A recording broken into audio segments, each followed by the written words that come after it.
You guys don't need to worry about me getting revenge from Diddy. I've got 3 moves that make sure he'll never be able to come after me or my family. First, I personally reached out to the victims' legal teams. The real reason he's not getting out is those buried cases behind the scenes. I provided legal funding for 7 victims who had been silent for years and brought in the top criminal attorneys in the country. Second, I bought up every potential post-release business deal he had lined up. I planned this 2 years in advance, so by the time he got sentenced and still had hope of getting out, every partner had already cut ties with him. Third, I don't just have evidence, I've got backups. This is an entire minefield that's been buried for 20 years. I uncovered every secret from the last 30 years. With testimonies from the victims, we interviewed over a dozen people he tricked, threatened, or violated. You think that's harsh? No, he destroyed other people's lives for decades. I'm just making sure he spends a few extra years in prison for it. I'm not afraid of his people, not afraid of his threats. I know he's still in there fantasizing about a comeback, but the truth is, he's never coming back.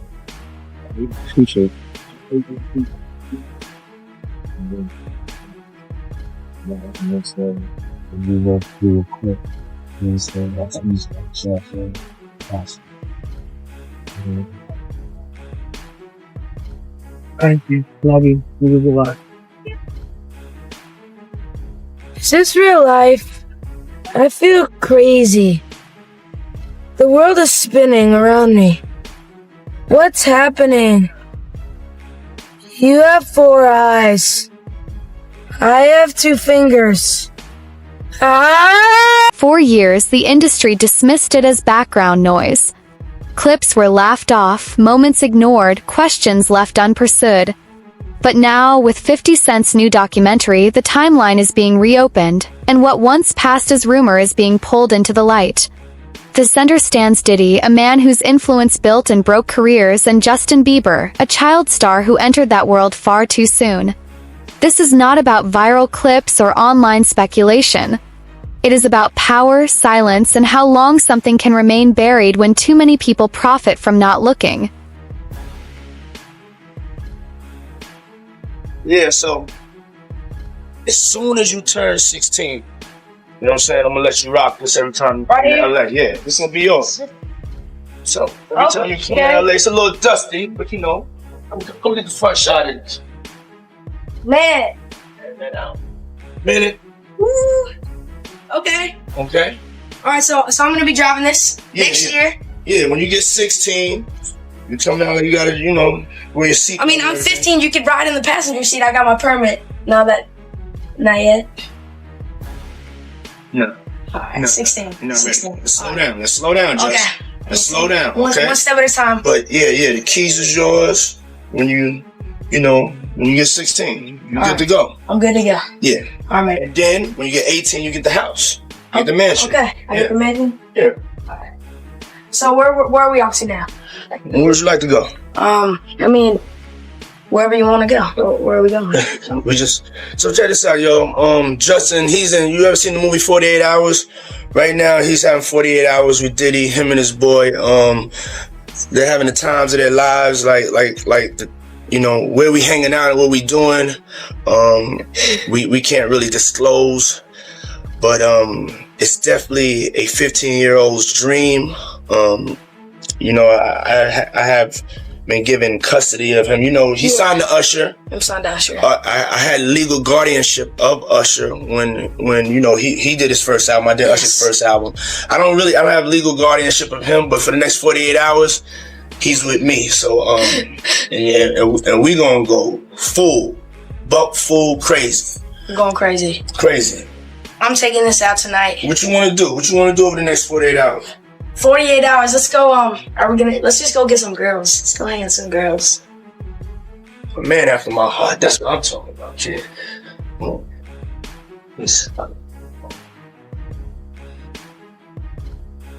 Justin Bieber's rise was sold as a modern fairy tale, but beneath the success sat an uncomfortable reality. A minor navigating adult power structures with no visible protection. Archival footage and interviews reveal Bieber placed into environments where access and influence consistently outweighed age-appropriate boundaries. For years, these moments circulated quietly, dismissed as eccentric celebrity culture rather than examined as institutional failure. Concern is not about a single incident but about normalization. How an industry trained itself to look away. When childhood is exchanged for access, who answers for the cost?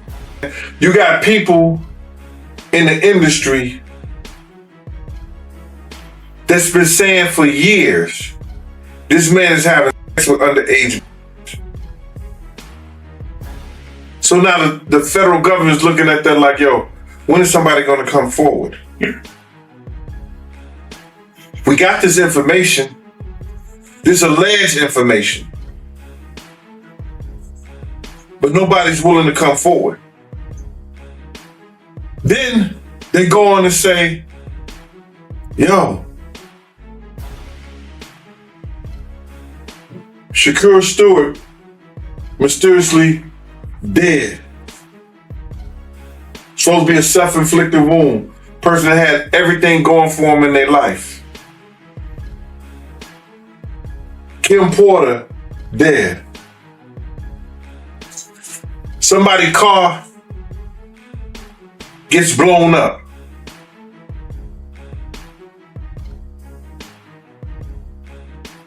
This guy is walking around threatening other actors, people.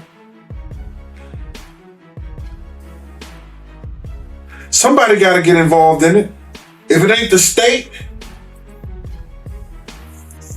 let it be the feds. Somebody got to stop him. He lucky that God given him the opportunity to be stopped while he's alive, then have to go to hell and face that shit. He got a chance to repent now, change his life. You mentioned minors, and a lot of people have been trying to drag Justin Bieber into this situation because there's a lot of suspect looking videos with Diddy and Bieber in it, and they're making a lot of allegations. 50 Cent has long cast himself as an outsider to Diddy's private world, claiming awareness without involvement. His statements, dismissed for years as rivalry, now resurface in a context reshaped by legal scrutiny and cultural reassessment. This does not confirm every claim, but it reframes their intent. Warnings can exist long before proof becomes public. The implication is uncomfortable. When criticism comes from an adversary, it is easier to discard. How many early alarms go unheard simply because the messenger is inconvenient, extended well beyond music? He controlled access to rooms where careers either accelerated or quietly died. Justin Bieber's closeness to that influence reflected a broader industry logic, one where opportunity flowed through power brokers rather than transparent systems. Diddy bought his son a Bentley. Maybe, he could buy you one also. Got me a Lamborghini. Yeah. Oh, that's nice. I haven't gotten it yet, though. Yeah, I know. Yeah, I know. When is that coming, that Lamborghini? We talked about this last He time. had the Lamborghini for a day or two, and he had access to the house. And he knows better than to be talking about the things that he does with Big Brother Puff on national television. Well, apparently not. Something. Everything ain't for everybody. Do you believe the guy in the tape is white? If he's bigger than Diddy, and he's not none of the names that I said, probably so. But then they say he was young too. Yeah, they say he was young. Let me get his name right. I hope it ain't the Bieber. I hope it's not the Bieber. That's a good one. It might be him. But if they saying that the guy is young and he's an A-lister, I can't think of that many black people, man. Right. Not at all. And somebody that more powerful, more of a celebrity than Diddy. You understand what I'm saying? If they were saying somebody that was more celebrity than Diddy, he was an A-lister, he was younger. You know what I'm saying? And if he's not black, it would have to be the Bieber. That's his name, Bieber? They said I got that wrong too. Justin Bieber, allegedly. I don't know, bro. Right. But when you heard the news that Diddy, he had a tape with another man, did that catch you by surprise or no? Well, all this shit is by surprise to me. A lot of this shit is by surprise to me, to be totally honest, man. Because I knew Puff Dad. What observers find troubling is not only what may have occurred privately, but why public oversight was so consistently absent. When career advancement depends on proximity to authority, boundaries become negotiable. In that kind of structure, who was actually empowered to say no and who paid the price for refusing? I knew Diddy before he was Love and Brother Love and back to Diddy. So, no, but the diddler, he's the diddler now. A lot of it's surprising, but it's not unheard of. Because you hear of all kinds of shit, and whether it registered with you or you internalize it or something like that, that's a whole nother story. But a lot of this stuff is crazy. But this is the world that we live in now, man. That these individuals thinks it's all right. Bruh, when does it comes all right to be sitting there eating food off a naked woman? When did we start doing what they do? Let's keep it a buck. When did we start doing what they do? These guys is popping pills. We got Jay-Z dancing with a chick that's... Long before Justin Bieber entered the spotlight, Usher publicly described being placed into Diddy's world as a teenager, an experience he later said exposed him to adult realities far too early. That history matters because it establishes precedent, not rumor. When the same pathways repeat across generations, coincidence grows less convincing. The implication is systemic continuity, a pattern passed forward without correction. If the discomfort was acknowledged once, why was the structure left intact for the next child? Man, look at little Nas X. He fizzled out fast too. So would you say someone like Justin Bieber is a victim? I just seen he is reportedly selling his whole catalog because he's broke. Yeah. Yeah. And once he finishes getting that money, I don't understand why he's broke. He didn't have to be broke. Usher just wouldn't stop robbing him. Damn. I mean, Usher couldn't keep his hands out of his pocket. It's funny. He got him signed and turned over custody to Diddy. And boy was never the same, and neither was Usher's pockets, because Usher's been living off of Justin Bieber's money. He ain't been living off of his own. Because the truth is, Usher don't really make that kind of money. And I'm really just kind of sick and tired of Usher reigning. Yeah, I'm really kind of disgusted with Usher reigning, who does Greek wrestling nude with men over Frosted Flakes, allegedly. Like, I'm sick and tired of this guy who everyone knows got the Diddy bumps, who's been sued for passing them on and lost, is still sitting there disgracing women in front of their men who bought the tickets to like that whole scheme. He's causing a lot of divorce courts. Yeah, but why? He don't even want them. He don't want them women. He's literally doing it just to destroy relationships. Scrutiny around Diddy intensified. Many celebrities with historical proximity chose silence while 50 Cent leaned further into commentary. That contrast reveals an unspoken industry equation. Peaking risks relationships, silence preserves them. Loyalty becomes indistinguishable from self-protection. The implication is not cowardice but calculation. An ecosystem where truth competes directly with survival.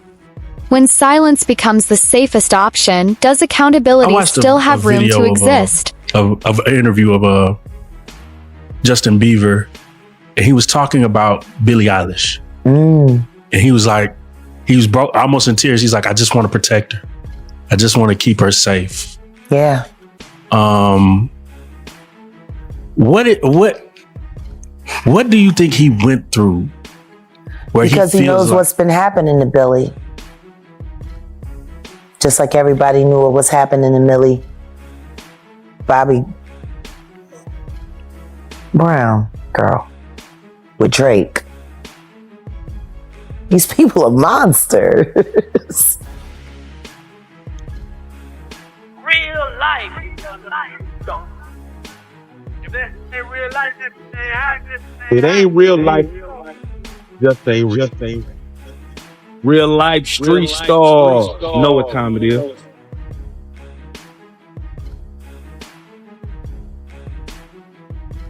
Jermaine Dupri said something interesting. He said the reason that R&B isn't as powerful as it is anymore is because children are going to church. Yeah. What is it about the transfer from the spiritual to the secular do you believe that's what made R&B so powerful? Understand this. Rhythm and blues was a combination of gospel and soul music. Because soul music has always been around in one form or another. It's just evolved throughout the years. And you got gospel, rhythm and blues. That's what put that together. That's why they made such a big stink about the Ray Charles incorporating gospel sounds into secular music. Because they wanted people to separate the two. This is demon, this is good. The truth is none of that's real. There is no bad, there is no good. There is what is and there is what is not. And that's sad. But when you take the spirit that comes... Justin Bieber has never publicly accused Diddy of criminal wrongdoing, but his later reflections on anxiety, loss of control, and emotional collapse form a record that resists simple narratives. He has spoken of being overwhelmed young, surrounded by adults with competing interests, and without the tools to protect himself. That just testified against Diddy to the grand jury and had to give up 8 videotapes to the feds that contained celebrities in these freak-offs with Diddy is now listing some of the names that he saw on these tapes. And this man said that he got these tapes from a very close friend of Kim Porter's, and these were Kim Porter's tapes that she was going to use against Diddy. And some of the names that he says are some that we have heard rumored over the years. He said he saw Justin Bieber on this tape and he appeared to be underage during this time. He also saw Usher on these tapes and Usher definitely appeared to be underage. And this one gave me the chills because we've heard that Usher is the one that sent Justin Bieber to Diddy. Courtney Burgess sat down with the Too Strong channel here on YouTube and started naming some of the celebrities that he saw on these tapes. Were kids involved in these parties that you can verify from looking at the tapes? If Justin Bieber was older than he's supposed to have been, yes. If Usher was older, well, Usher was definitely young. Okay. You understand? His shoulder part was his, the blood was all in his bed. You understand? It looked like they came home from a event, a party or something. Went on to explain how Danny Boy was also in one of these videos with Mary J. Blige and Diddy together. And Danny Boy admitted when he was 15 that Mary J. Blige flew him out to New York and he slept with her while he was underage. The implication is not legal. It is human. Trauma does not always arrive with a formal allegation.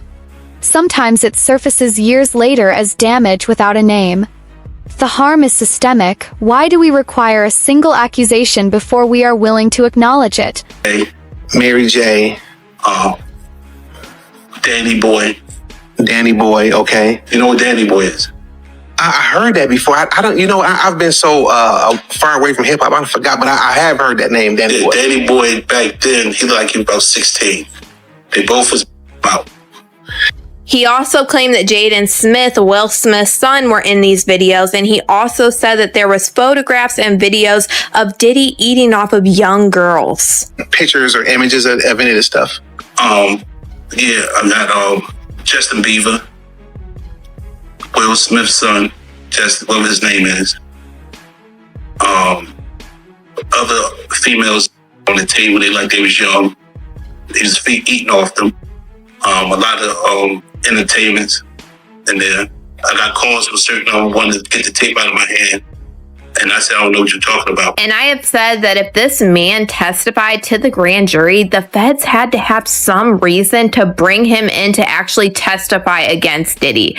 But y'all let me know what you guys think about this man naming all of the people on the Diddy tapes in the comments. Once Diddy's story entered federal court, the conversation shifted from rumor to documented process.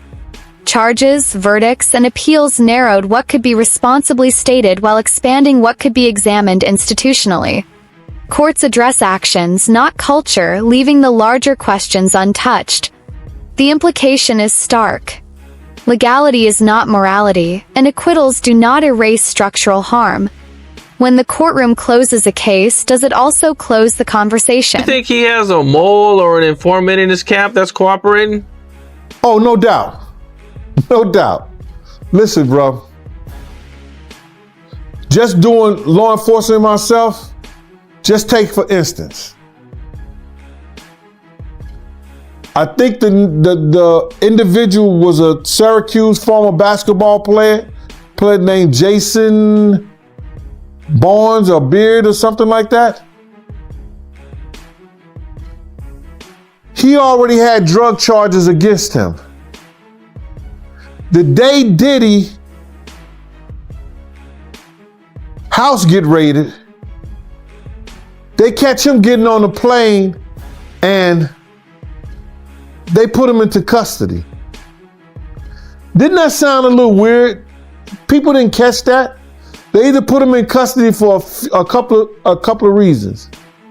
You understand? One, to make a witness out of him, or to safeguard him and protect him for anything that could happen to him, because they had already stated, allegedly, that he was some kind of mule for the people over there at Diddy's house.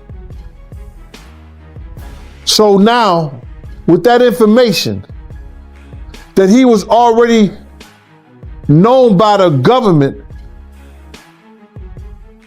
for drug charges, wouldn't that be an individual that you use? I'm gonna give you something different. And I'm gonna give you something else that people don't even think. On the other day, I seen on the video that Puff had ran into Justin Bieber. They met up and he started tapping him as if he was searching him and see if he had some kind of device on. Did you see that? Yep. Check this out. What if the federal government have